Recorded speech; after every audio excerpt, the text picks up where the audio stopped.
Сәлеметсіздер ме, құрметті оқушылар? Сабақты бастаймыз. Сабақтың тақырыбы разрядтан 2 рет аттап өту арқылы жазбаша көбейту және бөлу алгоритмі. Оқулықтың 83-ші бетін ашамыз. Бірінші тапсырмаға қарайық. Жауаптары бірдей өрнектерді табамыз. Сонда біз әлемге танымал картиналардың авторларын білетін боламыз. Яғни балалар бұл есепте сәйкестендіру керек мәні бойынша. Бірінші, Иван Шишкин. 165 пен 3-тің бөлінісін есептеп аламыз. Мәні 55-ке тең. Бұл картиналардың ішіндегі ең соңғы тұрған картина Қарағайлы ормандағы таң. Мұнда да мәні балалар 55-ке тең. 100 бен 40-тың айырмасы бұл жерде. Екінші, Виктор Васнецов. 325 пен 2-нің көбейтіндісі 650-ге тең. Оның шығармасы балалар Аленушка. 900 бен 250-дің айырмасы. Балалар, оқулықтағы мәтін есепке қарайық. Оқулықтың 84-ші беті. 4-тің асы. Музейдің 5 залына 29 картинадан қойылды. Ал 3 залына 37 картина қойылды. Барлығы қанша картина? Ол үшін әрине балалар еміз. Мысалы, 29 бен 5-тің көбейтіндісі және 37 мен 3-тің көбейтіндісі. Мәндерін қосамыз. Сонда залға барлығы 256 картина қойылды. Келесі есепке қарайық балалар. 5-ші есеп, бұл да мәтін есеп. 5 қорапта 40 сықпа бояу бар. 96 сықпа бояуды салу үшін осындай қанша қорап қажет? Бірінші балалар, бір қорапқа қанша сықпа бояу кететінін есептеп аламыз. Ол үшін 40-ты 5-ке бөліп аламыз балалар.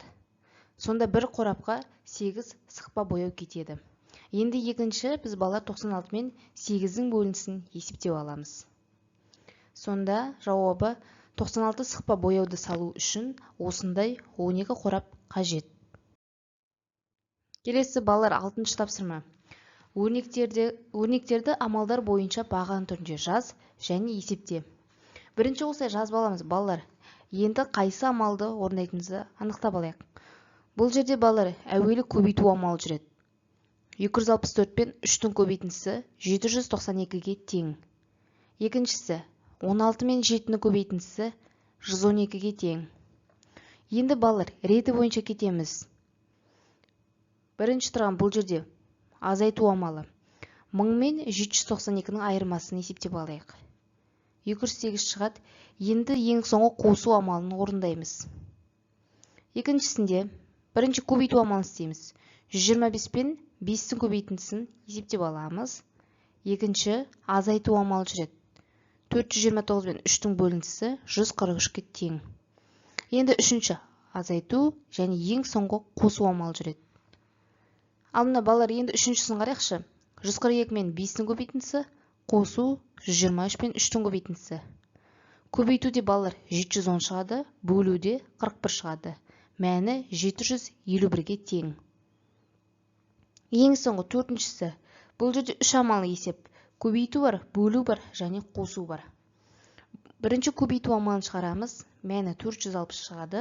Бөлу амалында 124 шығады. Қосындысы 584-ке тең. Енді ең соңғы 7.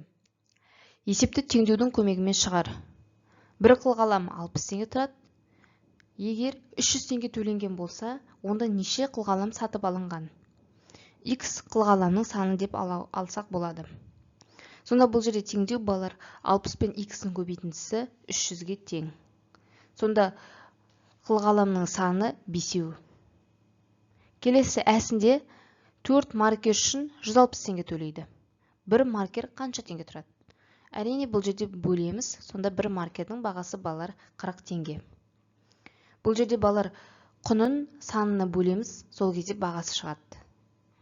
Ал асында балалар керісінше бізге саны белгісіз. Санын табу үшін құнын бағасына бөлдік. Жақсы балалар, бүгінгі сабағымыз аяқталды. Каналға жазылып қоюды ұмытпаймыз.